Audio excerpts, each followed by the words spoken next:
High বন্ধুরা, Jhuma Bengali kitchen থেকে YouTube চ্যানেলে তোমাদের সকলকে স্বাগত জানাই। আজ তোমাদের কাছে শেয়ার করতে চলেছি খেসারি শাক ভাজা। শীতকালে সিজনেই পাওয়া যায় এই খেসারি শাক এবং পেঁয়াজকালি।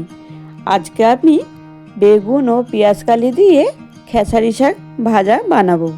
কড়াইতে হাফ কাপ মতো জল দিয়ে সামান্য নুন দিয়ে শাকটা আগে সিদ্ধ করে নেব। এই শাক কিন্তু বন্ধুরা যত মিহি করে কাটা যায় রান্নাটা কিন্তু ততটাই সুন্দর হয়, খেতেও কিন্তু দুর্দান্ত হয়। শাক কাটতে যেহেতু অনেকটাই সময় লাগে, তার জন্য আমি কাটার ভিডিওটা দেখালাম না, ডাইরেক্ট কেটে ধুয়ে রেডি করে নিয়ে তোমাদেরকে দেখিয়ে দিলাম। দেখো, শাকটা এখন 5 থেকে 6 মিনিট সিদ্ধ করে নেব। শাকের থেকে যে জলটা বেরোবে এই জলটা শুকিয়েই শাকও সিদ্ধ হয়ে যাবে, জলটাও শুকিয়ে যাবে। আর এই সময় আমি কেটে রাখা বেগুন ও পেঁয়াজকালি অ্যাড করে দিলাম। এবার 2 থেকে 3 মিনিট ভালো করে উল্টিয়ে পাল্টিয়ে নেড়ে চেড়ে রান্নাটা করে নেব।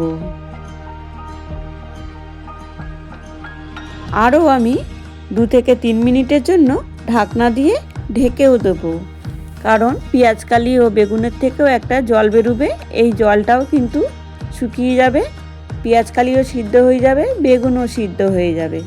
এই খেসারি শাক কিন্তু এই শীতকালের সিজন ছাড়া আর অন্য কোনো সময় কিন্তু পাবে না। তাই শীতকালে সিজনের শাক সিজনে খাওয়াটাই ভালো। অন্য শাক তো সারা বছরই পাওয়া যায়, তবে এই শাক কিন্তু পাওয়া যায় না।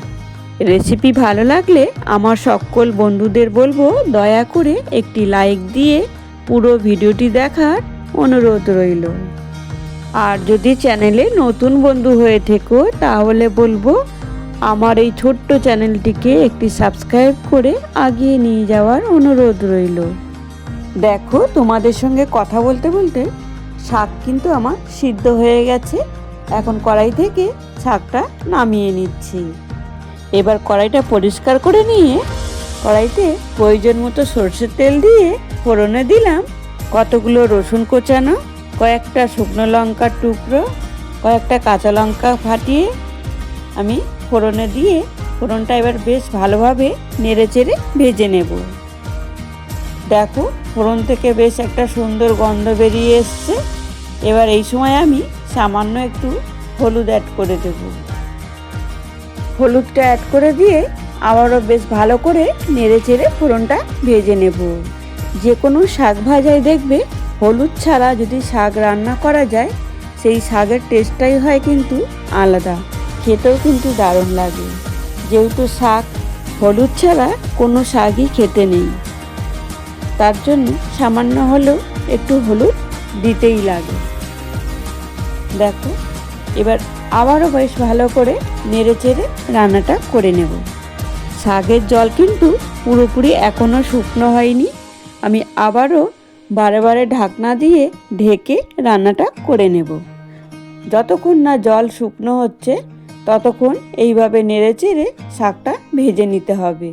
শাকটা বেশ ভালোভাবে ভাজা হয়ে আসলেই শাকের থেকে সুন্দর একটা গন্ধ বেরিয়ে আসবে, তাহলেই বুঝতে হবে শাক রান্না আমার রেডি। দেখো, এই সময় শাক আমার রেডি। এবার আমি শাকটা নামিয়ে একটা বোলের মধ্যে সার্ভ করে নেব। আজকের রেসিপি তোমাদের কেমন লাগলো একটা কমেন্ট বক্সে কমেন্ট করে জানিও। আর ভিডিওটা এখানেই শেষ করলাম। ফিরে আসছি আবারও নতুন এক রেসিপি নিয়ে। এখন সকলে সুস্থ থেকো, ভালো থেকো, সকলকে ভালো রেখো। আর এতক্ষণ সময় তোমরা আমার পাশে থেকে পুরো ভিডিওটা দেখার জন্য অসংখ্য ধন্যবাদ।